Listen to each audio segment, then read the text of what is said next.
Hi, welcome to Yoga Tip Tuesday. I'm so glad that you're joining me. Thanks for being here. Today we are talking about being mindful with your knees. And you can apply what we're talking about today to asana practice, which is the physical practice in yoga. You can also apply what we talk about today to any movement practice that you enjoy. So the knees are a part of almost every yoga pose that we do.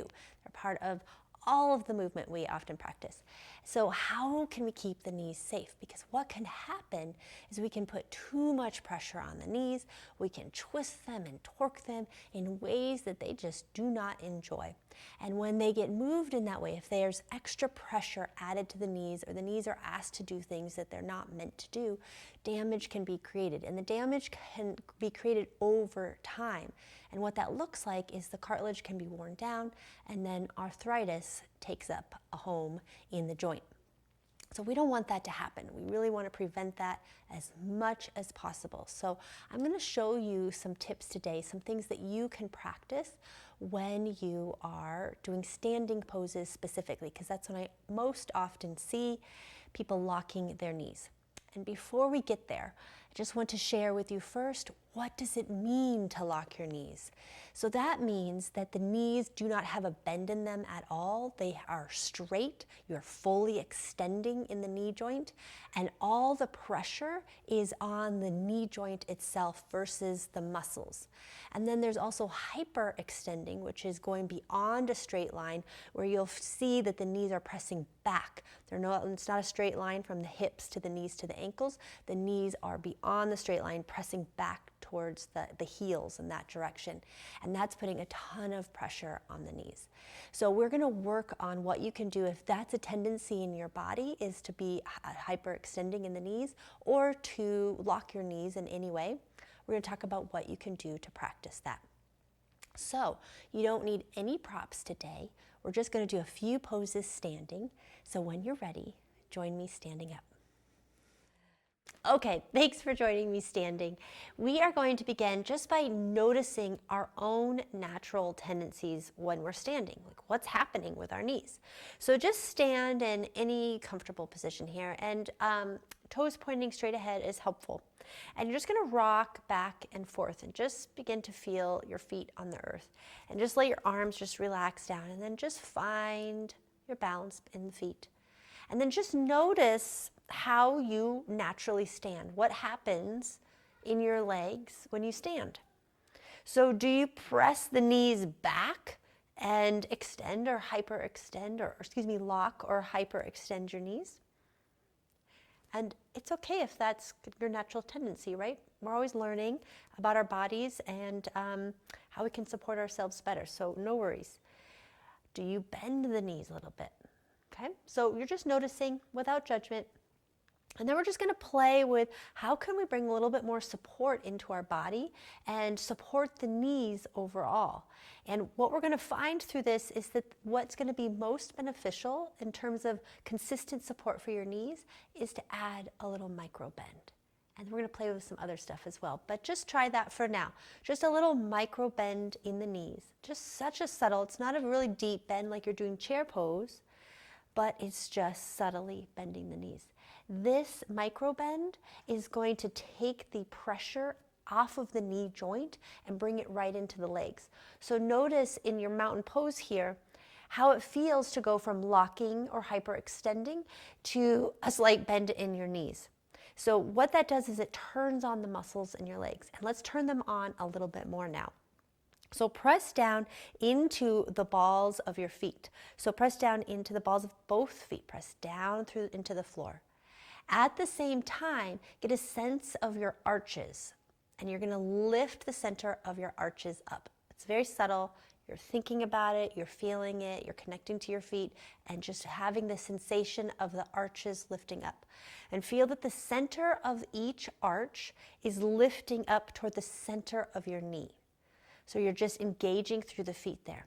As the center of the arches rise up, the balls of the feet press down. The knees are slightly bent. So that's what's happening in the lower legs when we do standing poses.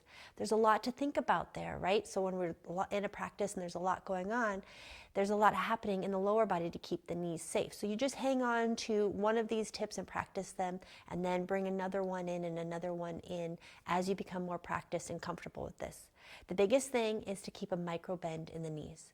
So just take a moment in your mountain pose, slight bend in the knees, think about pressing balls of the feet down, and lift the center of the arches up towards the center of the knees. And just notice if you feel the legs turning on or activating or engaging in a deeper way, taking it out of the knees. Okay, so let's take this into triangle pose. So triangle pose is where I most often see the knees moving beyond a comfortable place for them. So come into your triangle pose. So what generally happens in triangle is because the front leg is straight and we're leaning forward or we're placing a hand down on thigh or shin, the knee gets pressed back and moves into a locked position or even in a hyperextended position, but we don't want that to happen. So we're going to apply what we just did in mountain pose to our triangle pose.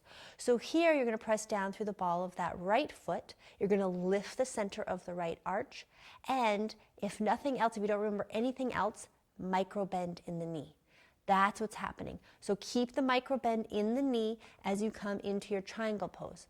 Now, over time, as you become a little bit more comfortable of how your knees are in space and what they're doing, you can take the micro bend out as long as you're engaging the thigh muscle, and you're engaging that muscle by really activating the feet.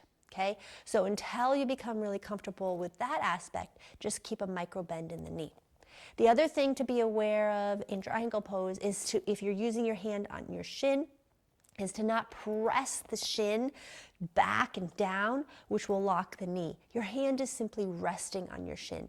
If you feel like you are adding too much pressure to the leg in triangle, use your block. Bring it to the outside of the right leg and lean on that instead of your shin to keep your knee in a micro bend and not pushing it or adding any more pressure to it than you need to.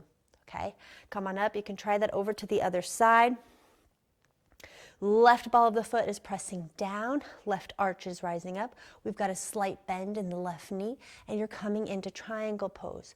So you can practice this with your hand on your shin right now. Just practice being really light in terms of your touch on the shin. Keep the micro bend present even with your hand on your shin.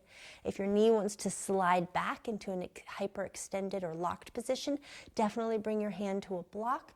Keep that bend in your knee, and then come on up. Okay, great. So walk those feet in, and let's try this in a balancing pose. We're going to do tree pose. If you need some extra support from the wall, just move there. So you're going to bring your right foot up. Doesn't matter how high you bring that foot up. And this is another place where the knee, where we feel like if we lock the knee, we're going to have more balance. But in reality, it doesn't really work that way in terms of balance, and also it puts too much pressure on the knee. So we're going to have a slight bend with the knee. You're going to press down through the ball of that left foot. You're going to lift up through the left arch. Same principles no matter where you go, from mountain to triangle to tree pose and any other standing pose.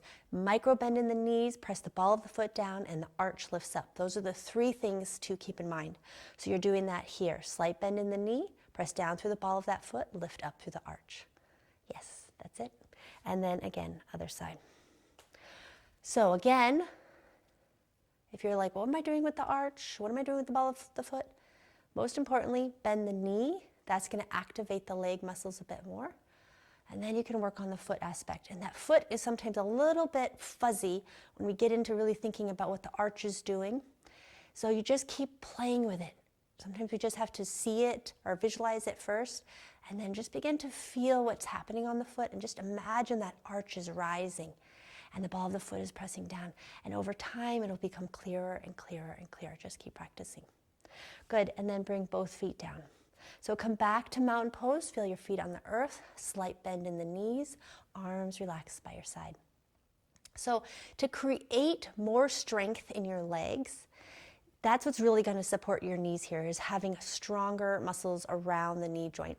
To create more strength there, I encourage you to practice chair pose. Hold chair pose. You can do this, during the day, is come into chair pose, or when you choose practices that have these strengthening poses in them. So chair pose being one of them. This is a great way to strengthen the thighs, which is an area that you need strong to support the knee. The other position to practice is warrior one, here, strengthening for the legs, and also warrior two, where the hips are open, arms can be out, and you're strengthening the legs there. To hold those poses for 3 to 5 breaths, or maybe even a bit longer than that, will really strengthen the legs, which will better support the knees. So, I hope that this information was helpful for you, and I hope that you're able to apply and take this with you into your yoga practice and your movement practice, and that your knees feel better and better through your practice as you apply these different tips. So if you have any questions, of course, let me know. And if there's anything that you would like for me to talk about in a Yoga Tip Tuesday, just email me. I'd love to do something just for you. Thank you so much for being here, and I hope you have a wonderful rest of your day. Namaste.